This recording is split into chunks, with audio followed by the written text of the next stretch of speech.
مفتی صاحب سے سوال یہ ہے، کیا رمضان شریف کی مبارکباد دینا یہ ضروری ہے؟ کیا اس پر کوئی حدیث مبارکہ ہے؟ جواب ارشاد فرمائیں۔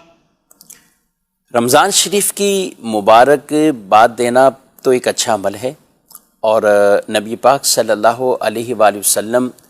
خود گویا کہ خوشخبری دیتے ہوئے اپنے اصحاب سے آپ نے جو خطبہ ارشاد فرمایا،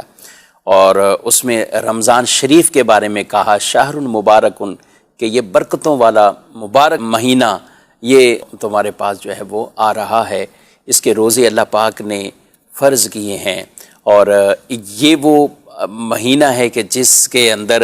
نفل کا ثواب فرائض کے برابر اور فرائض کا 70 گنا ثواب بڑھا دیا جاتا ہے، جنت کے دروازوں کو کھول دیا جاتا ہے، دوزخ کے دروازوں کو بند کیا جاتا ہے،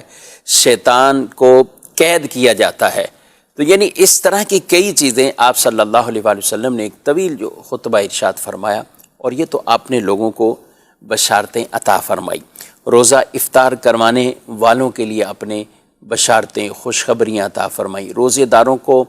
سیر کے ساتھ یعنی کھانا کھلانے کے حوالے سے بھی آپ نے ان پر بشارتیں عطا فرمائی ہیں۔ یعنی رمضان کہ جسے کہیں کہ اہتمام رمضان کے بارے میں لوگوں کو پوری وہ تفصیل اور ڈیٹیل ارشاد فرمانا، بشارت دینا، خوشخبری دینا، یہ تو آپ صلی اللہ علیہ وآلہ وسلم سے باقاعدہ یہ ثابت ہے۔ لیکن کچھ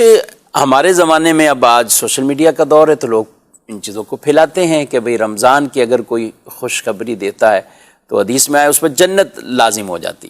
اور اس کو بھی حدیث سے وہ تعبیر کرتے ہیں اور حدیث کہہ کر اسے بیان کرتے ہیں۔ تو ایسی کوئی حدیث ہے وہ نظر سے نہیں گزری، اور ہمارے علماء یہی بیان کرتے ہیں کہ ایسی کوئی حدیث نہیں ہے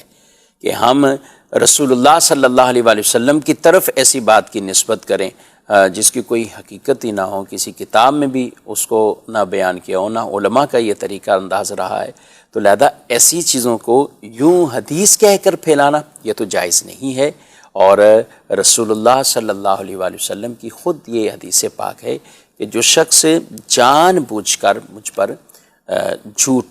بولتا ہے، آمدن قصدن میری طرف جھوٹ کی ایسی بات کی نسبت کرتا ہے جو حضور علیہ الصلوۃ والسلام نے نہیں فرمائی ہے، تو وہ پھر اپنا ٹھکانہ جہنم بنا لے، وہ اپنا ٹھکانہ جہنم بنا لے۔ تو ہمیں ہر اعتبار سے ان چیزوں میں غور اور فکر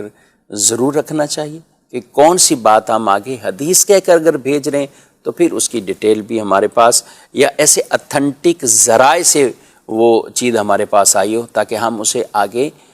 لوگوں کو بھی بھیجیں اور وہ دعوت عام کریں۔ لیکن ایک چیز جس کی بنیادی غلطی پر ہے اور جس کی بنیادی جہالت اور عدم علم پر ہے، یا بلکہ اب علماء اتنا اس کو بیان کر رہے ہیں کہ اس طرح کی باتیں نہیں پھیلانی چاہیے، تو یہ قصداً یہ سارے معاملات ہو رہے ہوتے ہیں۔ تو لہذا اس طرح کی کوئی بھی ایسی پوسٹ یا کوئی ایسی تحریر جس میں خوشخبری کی مبارکباد دینے والے پہ جنت لازم ہو جائے اور وہ بھی حدیث کے طور پر جو اس طرح بیان کر کے اس کو، تو یہ بالکل جائز نہیں ہے۔ باقی رہا صرف مبارکباد دینا،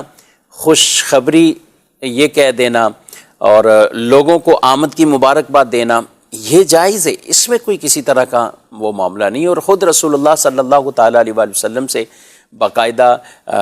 یہ والی مبارکباد دینا تو یہ ثابت ہے۔ لیکن اس کو یوں کر کے بیان کر دینا کہ